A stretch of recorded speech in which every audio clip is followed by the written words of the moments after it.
We're going to go to Canada now to get the latest on the wildfires and the latest for one city 20,000 people effectively been told to get out and to get out. Now these pictures show you some of the reasons why extraordinary wildfires still are burning and Northern Territory's badly hit, and the provincial capital there is a place called Yellowknife. 20,000 people lived there, and they've been told get out by noon Friday. They've been given a deadline to evacuate their homes because the fires could reach the outskirts of the city by this weekend.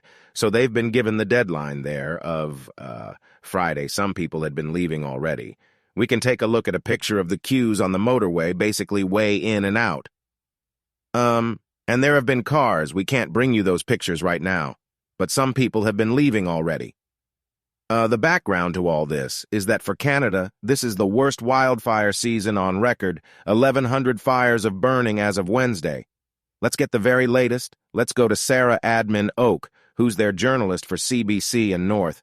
Thank you very much for coming on the program. So just talk us through what the latest is there. The latest is that we have a out-of-control wildfire still burning. It's about 15 kilometers to the west of Yellowknife, and that fire really began to threaten our city earlier.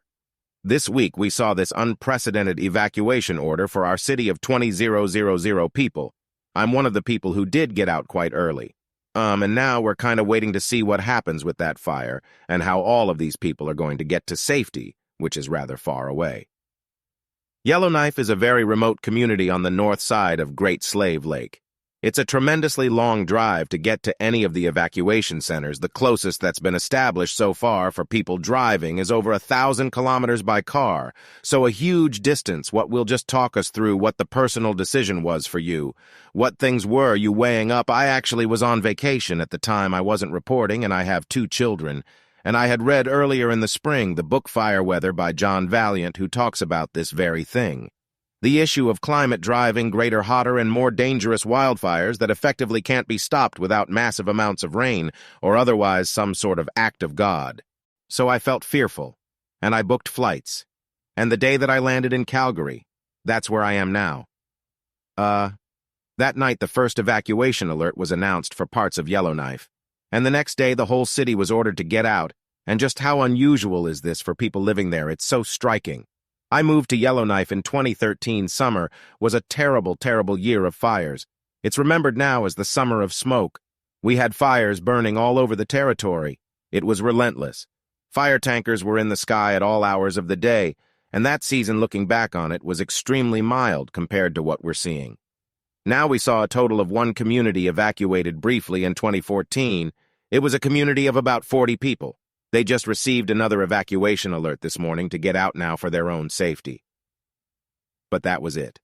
And this year we've seen multiple communities evacuated some more than once. We've seen fires go right into communities and take houses off the edges. We saw total destruction of the Cathode First Nation back in May. Those people are evacuated once again for their own safety. It's just absolutely unheard of. And the very idea that one would order a city of 20,000 to empty out in the face of out-of-control fires is just not something a lot of people were prepared to imagine. And is there any sense of when this will end? We've been covering it and reporting on the developments for a while now. Is there any sense of, you mentioned you needed some effective, in quotes, act of God or brain or whatever. Is there any sense, any kind of predictions and what happens next? That's really the million-dollar question. I heard an interview a few weeks ago with some firefighters working in Quebec who said that the buyers they're dealing with really need a season-ending event. That's what they called it. I believe that means a deluge of rain or some otherwise massive change in the weather situation. But with the extreme dryness we're seeing here, the lack of rain, I'm just really not sure what's going to change the situation that we're in right now.